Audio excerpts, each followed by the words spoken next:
This is the Scarcity Studios YouTube channel. Please don't forget to like, comment, share and subscribe. I really appreciate you joining me today, and this is some news from the West Midlands. This first story is about a gunman who has been jailed after he pulled a firearm out on a Dudley street during an altercation. CCTV shows the moment that the gunman took aim at some people outside a nightclub in Dudley. And this week, Tyrese DeCosta from Birmingham was jailed for 5 years at Wolverhampton Crown Court. The incident took place in February last year, and the 24-year-old had been at a club on King Street when the fight broke out among a group of people in the early hours of Monday the 5th of February. As the argument went into the street, DeCosta pulled out a firearm and aimed it at the crowd that then fled. Demi DeCosta left the scene in a vehicle. Following an investigation, review of CCTV, interviews, phone and other communication checks, they identified DeCosta as a suspect. He was arrested 2 weeks later on the 21st of February and subsequently charged. He pled guilty to waving what they said was an imitation firearm, but I don't believe they ever recovered the firearm. And this would obviously be a really good defence, so if they don't recover a firearm, you can just argue that it wasn't even real. And due to the fact they never recovered it, they was never able to identify what type of gun it was. DeCosta had only recently came out of prison and he was on licence until December 2023, so he would have to also serve 4 years that he had on licence already. DC Martin Boyle from the Major Crime Unit said DeCosta was out at a nightclub with a firearm that he had no qualms about waving at other people.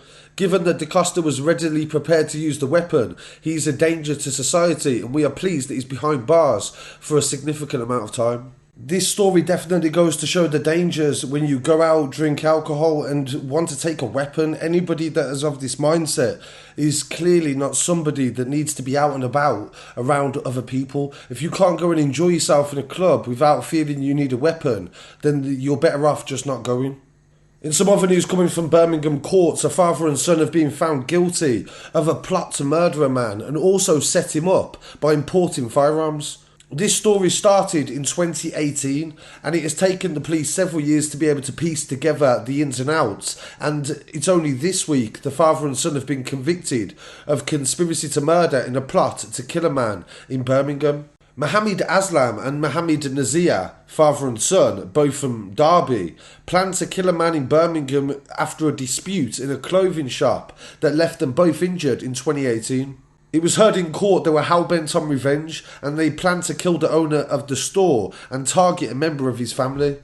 On the 7th of September 2019, the victim had driven to South Yardley, Birmingham, and as he got out of his car, he was threatened with a firearm, but the gun jammed and it allowed him to escape. And threatening messages were sent to him in an attempt to lure him to meet the group, but the victim did not attend and his house was shot 3 times soon after. The police began an investigation into the shootings and the trail led back to Aslam and his son Nazir. Detectives were able to piece together their involvement through their phones, CCTV and financial investigations.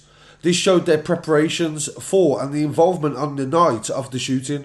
Both men were subject to an investigation already for trying to import firearms into the UK. They joined forces with Derbyshire Police and they were able to link them to different strands of the investigation, and the men were both charged and went on trial this year for both offences. And this week, Nazir was found guilty of conspiracy to murder and possession of a firearm with intent to cause fear of violence, and he was also found guilty of perverting the course of justice and illegally trying to import firearms to blame them on somebody else. Aslam was cleared of firearm offences but yesterday found guilty of conspiracy to murder. They will be sentenced on the 9th of September. Detective Inspector Matt Marston said this was a complex and protracted investigation. Aslam and Nazir were determined to take revenge following a fallout where they were injured. The lengths they went to try to cover this up were immense, and however, thanks to our great police work and support from our colleagues in Derbyshire, we were able to find that they were part of an attempted murder plot. So not only did Mohammed want revenge, but he also involved his own son, and this led to both of them now potentially spending the rest of their lives behind bars. I'll update you on the sentencing of this case, and thank you for following this story. In this next case coming from Wolverhampton, I covered this story last year, and now 2 12-year-old boys have been convicted of the murder of Shawn. He was 19 years old and he was murdered in a park in Wolverhampton last autumn. He was only visiting the UK to get eye surgery and he'd only been here for several weeks. On the evening of the 13th of November 2023, Shawn and his two friends travelled into Wolverhampton on the tram, and one of them was going to visit their girlfriend. Shawn and the other friend bought energy drinks from a petrol station and went to a playing field that was nearby on Wolseley Road. While they were sitting on a bench in the darkness, two youngsters approached them and an altercation took place. Whatever was said and whatever had happened resulted in Shawn then being attacked.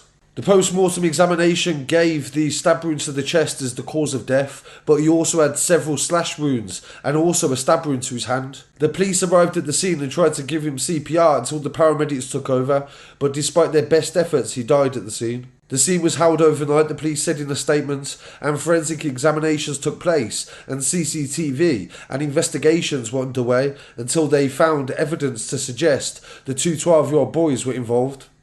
During the searches of their property, they found a machete under one of their beds, and also seized in the laundry basket of one of the boys' homes was one of the tracksuits they wore with bloodstains on it. A forensic analysis of their mobile phones seized by police revealed multiple images of large knives and weapons that they had sent and also searched for. Witnesses also said that they saw the two boys at the park, and this was backed up by forensics and also phone work.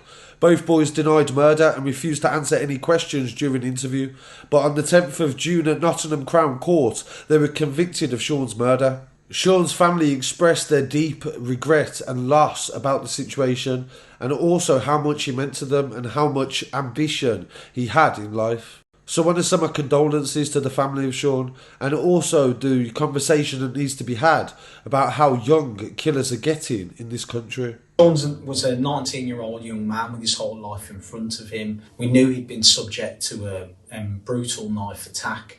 Inquiries continued around the clock 24 hours, and by the evening of the following day, we'd had some information that allowed us to identify two suspects.